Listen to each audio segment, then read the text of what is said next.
कुछ ही क्षणों में मैं शनिदेव के समक्ष पहुंचकर उनसे अपने सारे प्रश्नों के उत्तर अवश्य मांग लूंगा। अब क्या करें हम? इस बालक को शनिदेव तक पहुंचने से कैसे रोके हम? चिंता मत करो केतु, इस बालक को यहाँ पर प्रवेश तो करने दो, फिर शनिदेव के ग्रह तक पहुंचने से पूर्व वो हमारे काल सर्प योग के प्रभाव क्षेत्र में प्रवेश कर उससे तो प्रभावित होगा, हैं?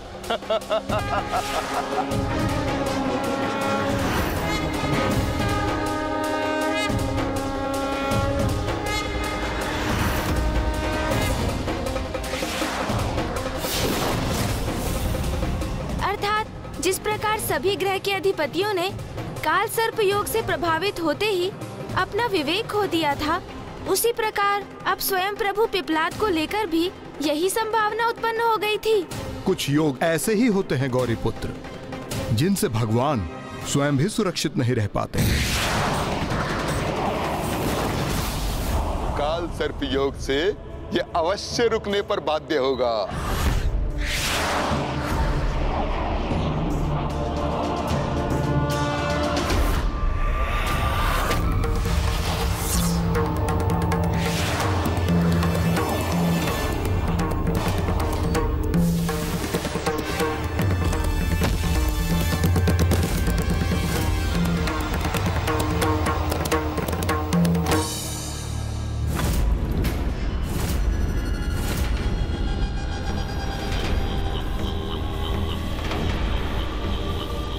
जो कार्य कोई अन्य न कर सका, उसे राहु और केतु करने में सफल हो गए।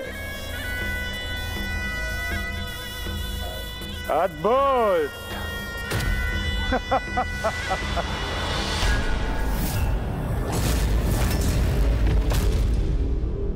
उस समय शनि दृष्टि के समान काल सर्प योग पे भी कोई नियंत्रण नहीं था। तो लंकेश, क्या प्रभु पिपलाद पर भी काल सर्प योग का वैसा ही अहितकर प्रभाव हुआ जो अन्य ग्रहों के अधिपतियों पर हुआ था? सामान्य रूप से जो व्यक्ति काल सर्प योग से प्रभावित होता है, उसका जीवन पूर्ण रूप से अस्थिर एवं अपमानजनक रहता है। व्यवसाय एवं अन्य प्रकार के हानियों के साथ आर्थिक संकट, असाध्य रोग और मानसिक विकारों से ग्रस्त होने के दुख भी भोगते हैं। किंतु इन सभी से अधिक भयंकर है काल सर्प योग के प्रभाव में आकर धीरे धीरे अपनी सुध बुध एवं अपनी बुद्धि और विवेक से अपना नियंत्रण खो देना। और यही राहु और केतु प्रभु पिपलाद के साथ भी करना चाहते थे। इस बालक पर हमें अपने काल सर्प योग का सर्वाधिक शक्तिशाली प्रभाव करना होगा। ये कैसा प्रकाश है?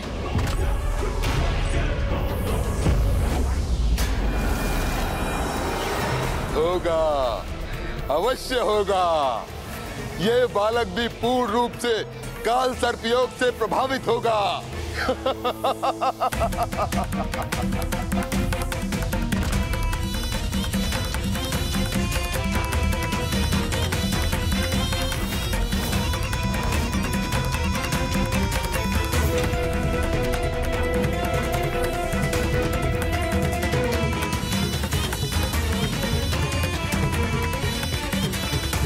और अब ये कैसा अंधकार उत्पन्न हो रहा है मेरे चारों ओर?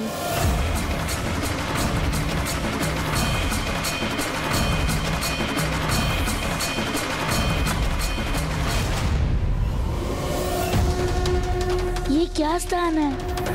कहाँ आ गया हूँ मैं?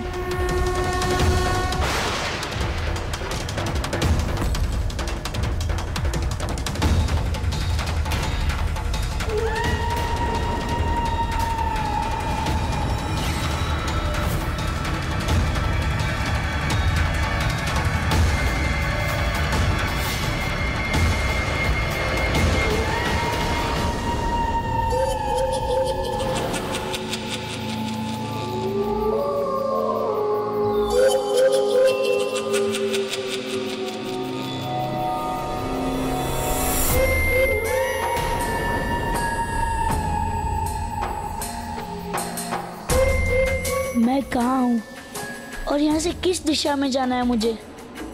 चिंता मत करो बालक, मैं करूंगा तुम्हारा मार्गदर्शन।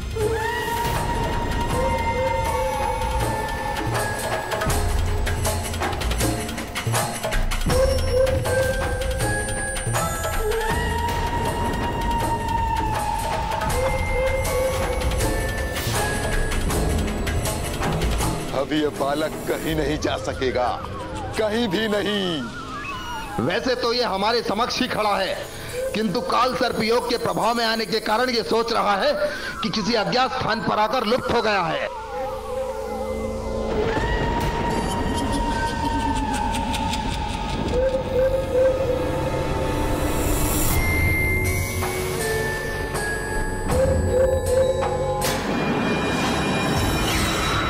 तुम्हें बताऊंगा कि तुम्हें कहां जाना है। आगे बढ़ो, आगे। राहु केतु द्वारा उत्पन्न जिस काल सर्प योग से हम में से कोई सुरक्षित नहीं रहा, उस विकट योग से हमें मुक्ति दिलाने वाले ये दिव्य शिव रूपी बालक कहीं स्वयं तो उससे प्रभावित नहीं हो जाएंगे। राहु और केतु जिस शक्तिशाली काल सर्प योग को उत्पन्न कर रहे हैं, जिस पर भी इसका प्रभाव पड़ता है वो आजीवन इससे मुक्त नहीं हो पाता।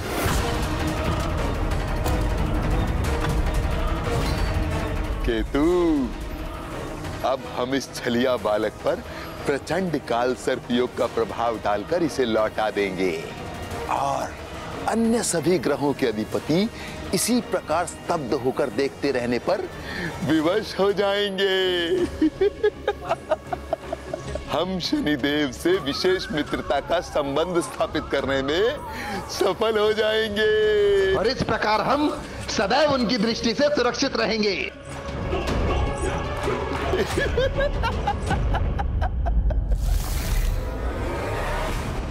राहु और केतु ने अपने प्रयासों से उस बालक को रोककर तारमंडल में अपने स्थान की सार्थकता को सिद्ध किया। उनके कारण अब ये बालक ना ही मुझ तक पहुंच सकेगा और ना ही मेरी दृष्टि के प्रभाव में आकर उसका तनिक भी अहित होगा।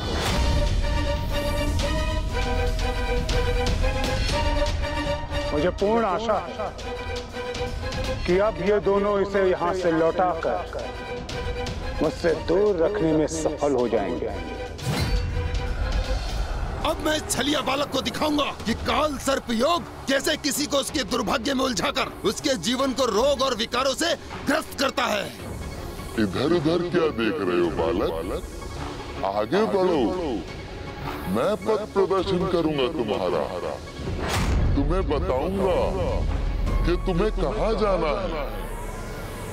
आगे बढ़ो, आगे और आगे, आगे बढ़ते रहो।